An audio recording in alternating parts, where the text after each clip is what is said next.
This stuff doesn't happen by accident. It doesn't happen through luck.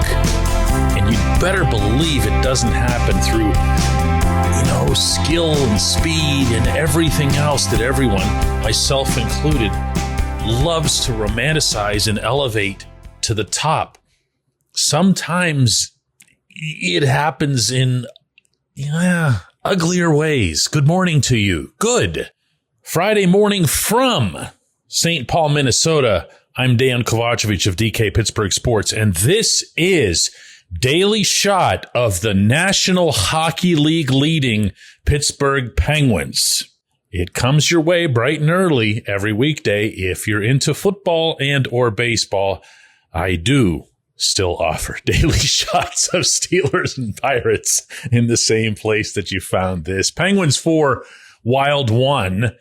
Goals from Ryan Shea, Brian Rust, Ben Kindle on the day that he'd play his 10th NHL game and get to stick around a whole lot longer. Empty netter from Anthony Mantha. 33 saves from Tristan Jarry. And none of that, for me, told the tale quite like, well, here's the scene.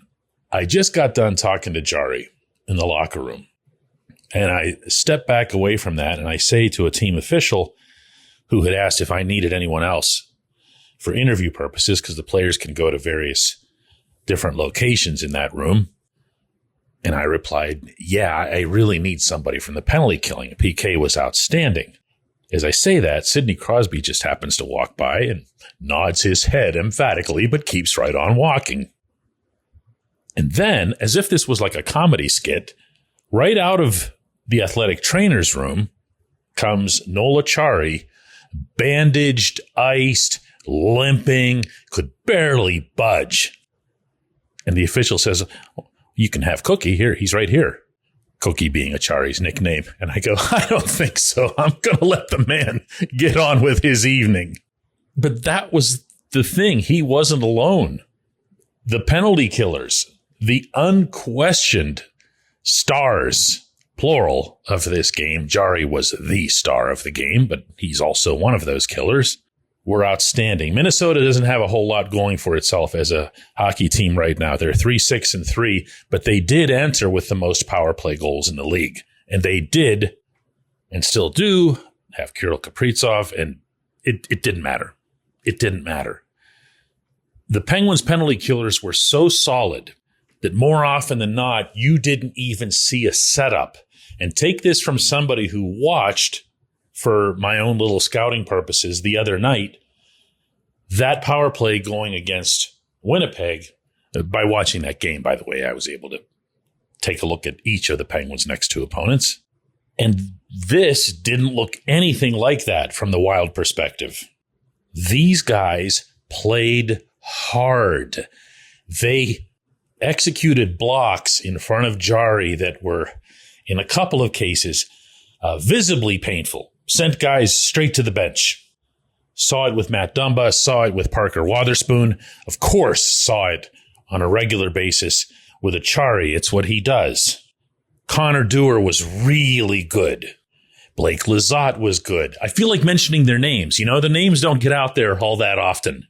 I thought Ryan Shea was really good on the kill. Chris Letang, he had some lapses in the game, but they weren't on the kill. He was very, very, very good when the Penguins were shorthanded. So was Erik Karlsson. This wonderful 2025 version of Karlsson. But nobody was better than Jarry. And I'd confirm that afterward with Dan Muse. Same apply to Jars. He was awesome. Yeah, I mean, he's goalie's part of the penalty. He's the top guy on every penalty killing unit. So whoever's in net that day, we need them to be our best penalty killer. That's always the case. And Jars was. Sealos has done that same year this year as well. Those guys play such an important role in the penalty kill. Now, Jarry's anything but the type to say, oh, yeah, the PK was all me. I was just awesome. So I instead asked him, and I don't recall for as many gazillion questions as I've put to him over the years that I'd ever asked this before, if he, well, here, just listen to it. When you see guys blocking shots the way they did. Late in the first period, there were a couple of big ones. You saw guys going back to the bench. You feed off that as a goaltender? Yeah, it's huge. Obviously, they're not wearing as much gear as us, and it hurts definitely a lot more. So for them to be able to do that and go down there willingly, that's Hardy and I love to see that. It helps us a ton, and when we can't see the puck and they're getting down and blocking those, it makes our job a lot easier. There's a lot that's going into this, my friends. It does start with the older guys. It just has to. That's the roster's construction. Sid remains Sid. If Sid hadn't remained Sid, we don't talk about this like at all because none of it happens. If Gino hadn't shown up flying all over the rink, none of this happens. It's funny that I ran into Marc-Andre Fleury in the hallway. This was a few minutes after the final horn. And I made some kind of remark about how well the team's playing. And his response with a big smile was, same guys. They don't want to go down without a fight. That's accurate. That's the heartbeat of this. But what's happening around it, from the penalty killing to Kindle not only staying, but also being elevated to the top power play in Ricard Raquel's place, but then also scoring a goal in this game on the power play, to the relative discoveries of older guys or reclamation guys like Justin Brazeau, Mantha, Wotherspoon, even all the way down to Wilkes-Barre being 7-1, with a lot of the team's most important prospects being that group's most important performers. That creates a push effect throughout the organization. This isn't following the script, to say the least, but it couldn't be playing out more beautifully as a plan. When we come back, J1Q. For those of you who are doing real work in construction, in a warehouse, if you're a mechanic, you want reliable, comfortable gear to help you perform well on the job. Brunt Workwear's got you. They've got waterproof boots, safety toe, soft toe, pull-on, lace-up, whatever you need. You can wear them to work, and if they're not right for you, send them back. I don't know of any other brand doing that. Brunt was tired of the workwear brands out there cutting corners. You work too hard to be stuck in uncomfortable boots that don't hold up. So they built something better. Boots that are insanely comfortable and built for any job site. For a limited time, our listeners get $10 off. Just head to bruntworkwear.com. Use the code DK Sports and you're good to go. After you order, they'll ask you where you heard about Brunt. Do us a favor here at DK Pittsburgh Sports and tell them it was from this show.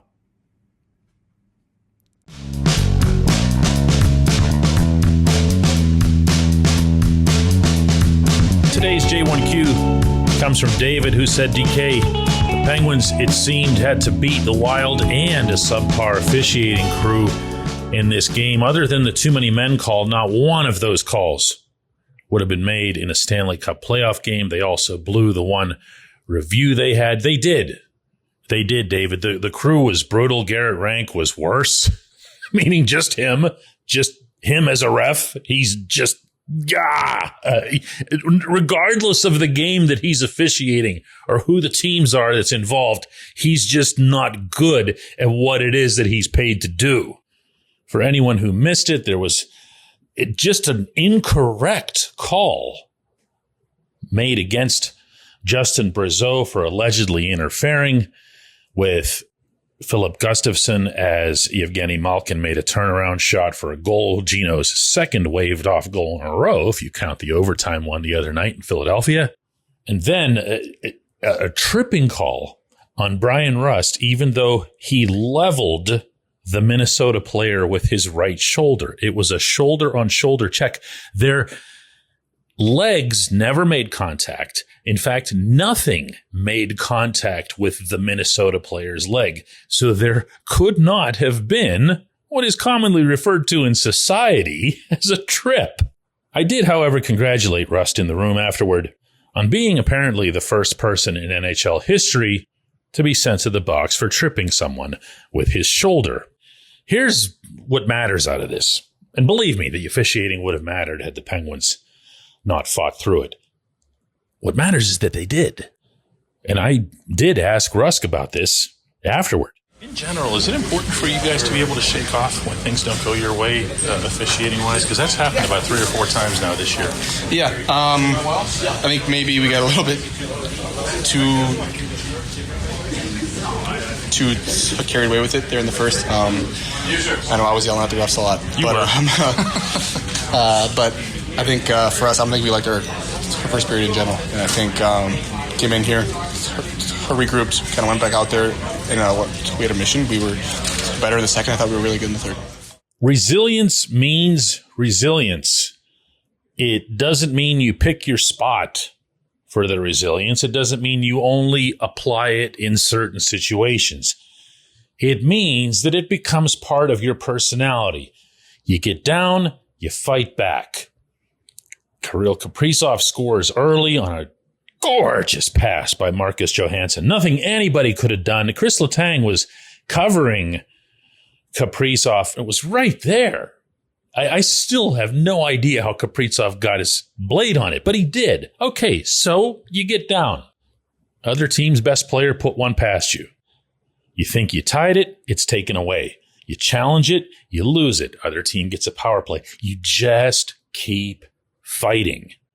And you just keep doing it in the way that you're meant to do it. When I think of the Penguins at their most effective throughout this whole start of theirs, I don't think of goals, even though they've got this power play that they've got.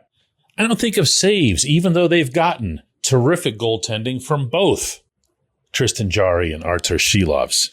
I think of their sweaters all over the other team's sweaters. I think of imagery that has the Penguins swarming. I do think back, and I sure mention it on this show a lot, to opening night at Madison Square Garden. The Rangers had no answers for what the Penguins were doing. Turns out the Rangers weren't alone. Guys, I'm heading to Winnipeg later this morning, and I'm going to share with you here. This isn't to take a shot at anybody or whatever, but that none of the newspapers that claim to cover the Penguins came on this trip. Not one. We did, because our company always does. When it comes to valuing hockey and the hockey fans in Pittsburgh, we're not going to get beaten on that front either, believe me. If you value this type of coverage, if you value some of the stories that I shared with you on this show that I most assuredly could never have gotten from my couch back in downtown Pittsburgh, download our app and then email me. I will respond to you personally with a massive discount to get you to become a subscriber to the premium level of our app. Do this today. You're never going to find a sharper contrast between what we offer and what everyone else offers when it comes to covering the Pittsburgh Penguins. Oh, wait. The first place in the entire league, Pittsburgh Penguins. Fun times. And I want to do this show like every day, all through the weekend. I'll tell you what, we get 100 of these subscriptions, 100. We're going to do the show all weekend, nonstop. Make it happen. DK at DKPittsburghSports.com. And thanks so much to those of you who have already become subscribers to our app. 8, 2, and 2, people. It's real.